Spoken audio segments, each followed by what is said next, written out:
Yo, welcome in to Chris Creates the World. I'm Chris, and recently I graduated, stopped working, and took a one-way flight to Europe. And I'm bringing you along on this summer odyssey to inspire you to create the world and life that you want to live in. So far, we've been to some pretty fascinating destinations like Versailles and Normandy.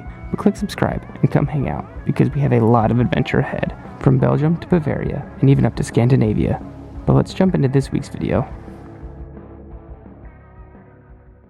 Welcome into this week. We've departed France and moved on. We are now in Luxembourg. Starting off at our very first site, the Bock Casemates. So they don't have any signs in English. It's all in French or German. Just be aware of that. But I've done what I can to piece together a few bits with my German knowledge and just some other things.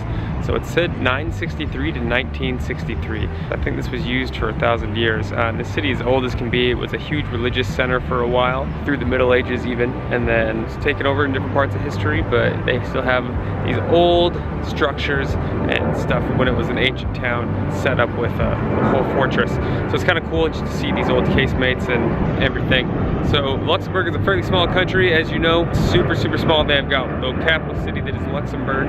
This plane is definitely loud. They've got a few other little areas within there, so there is more to it than just the capital city. We're gonna try and get out and see a little bit of other stuff tomorrow. We're gonna try and get to where the Battle of Bastogne was, which is technically in Belgium, but it's really close to the border. Beautiful little area, and we're staying in the youth hostel here in Luxembourg. Feels kind of almost like a hotel. We just have shared rooms, free breakfast, and it's fairly cheap, so check that out. It's got a good social environment. We're gonna keep moving on and see what else the city here has to offer.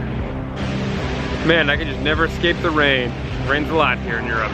And now we're at the Monument of Remembrance. This giant monolith looking structure that has a big gold angel on top and then a couple of guys down here at the bottom. They look to be wounded soldiers. Looks like one is a fallen soldier and one is a wounded soldier. It cites the dates for both world wars and then another battle in the 50s. It's all written in French, so I don't know specifically what it says, but it's a cool little thing, and it's kind of the image of Luxembourg. It's kind of their crown jewel, I guess, if you will. But it's cool if you stand right underneath it. It's like the angels looking down at you, placing the crown down on you. So Luxembourg wouldn't be complete without that. We're gonna move on. All right, now we're at Pont Adolphe, largest double-deck arc bridge in Europe. It's double-deck because it's got a road on top with a tram and then a little walkway underneath for pedestrians. Super convenient, and honestly found a little bit of refuge from the rain. Supposedly it's like over 100 years old and it was recently renovated, but it's really nice actually. And you can go for walks and runs down in the little valley underneath, and apparently it's super pretty. I don't know if I'm gonna brave it in the rain though. I don't know if it's a path or if it's a little river down there. I'm assuming it's a river because it is a valley, but kind of cool because of the rain. On to the next one.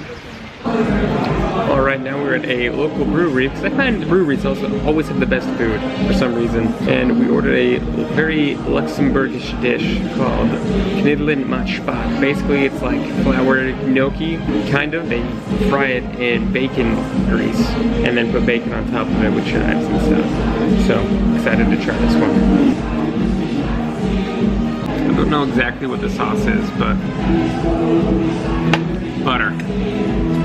So yeah, it's hard to say it's not good. It's pretty tasty. I'm not gonna say it's the best food I've ever had, but it's pretty good, and it's local. And this place, the big beer company, has a cool atmosphere and a lot of stuff going on. They have a German music playing, so it's a fun place to hang out, so come check it out. We're gonna move on to a little bit different of a scene now though.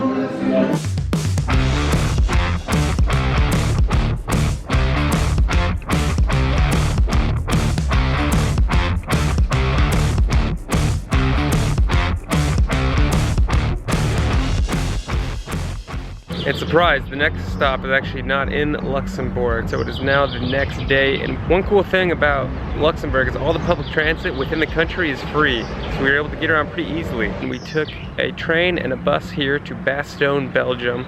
We got a couple more history stops for you. They have the 101st Airborne Museum, which focuses heavily on the Battle of Bulge and the liberation of Bastogne. And it's a pretty cool museum. It's small. It's about 10 euros to get in. They have some really cool wax figures, some of the best wax figures in the museums that I've seen. And they have a lot of stuff all about the Battle of Bulge and how the US forces got surrounded in Bastogne and then had to hold out and were shelled and eventually rescued, even though they said they didn't need to be rescued. They had a ton of artifacts and pictures from the era, so that was kind of cool. And they also have a little bomb shelter kind of simulator that was actually, you know, I'd say pretty realistic for a wax museum. It was super loud, and it really kind of put you in the feeling of hiding in a bomb shelter.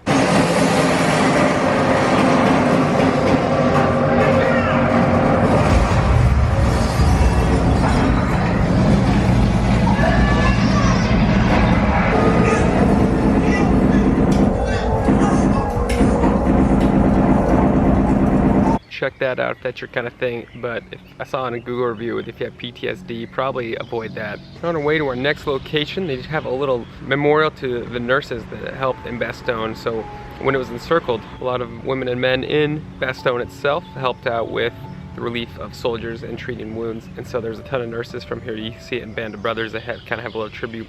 Oh, you're right.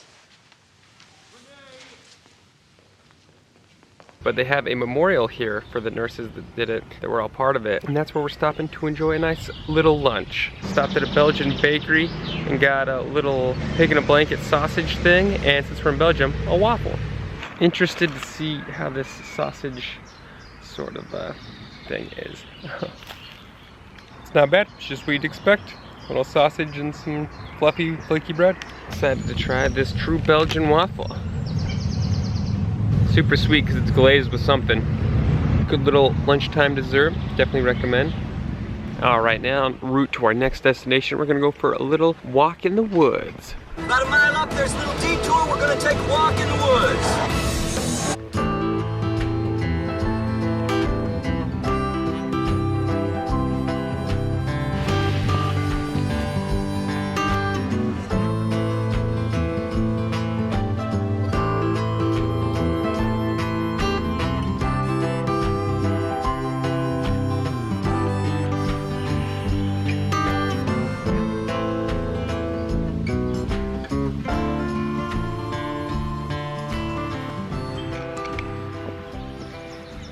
Now I'm in what probably looks like just a hole to you, and you're basically right. So on that walk, the destination was 101st Airborne Easy Company Memorial and Foxholes. They have a little memorial down the street, and you can go there, and it's a little, you know, plaque. Cool, it's in memoriam of them serving here and the gratitude of the people. It looks like it was probably put in after Band of Brothers because part of it has a thanks to Mr. and Mrs. Tom Hanks. And then just walk up the road, you'll get into this forest, and you can actually walk into the forest, and there's these little holes, and they're the foxholes. They're what the combat soldiers hid in to hide and kind of camp in.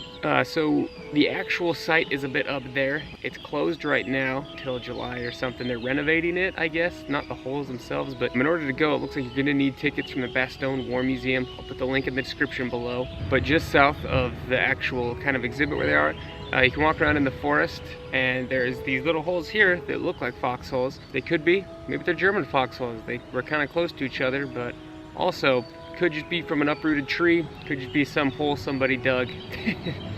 But I'm gonna think it was a foxhole, like a scout or something up here. So yeah, kind of cool, but they're really just kind of holes. Just they fought here in the winter and didn't have any rations and supplies. Little to no ammo, but still held off a German attack. And then they had to go take the town of Foy, which we'll talk about in a minute. But first we're gonna walk just through the woods a little bit. Just appreciate how creepy these woods are. I mean, really, just look at that. It's just like dark. Tall trees. So yeah, when they were here, they would get just bombed to oblivion. So trees would have been exploding. Ground was hard to dig. Anyways, you either probably don't care or have already seen Band of Brothers and you know.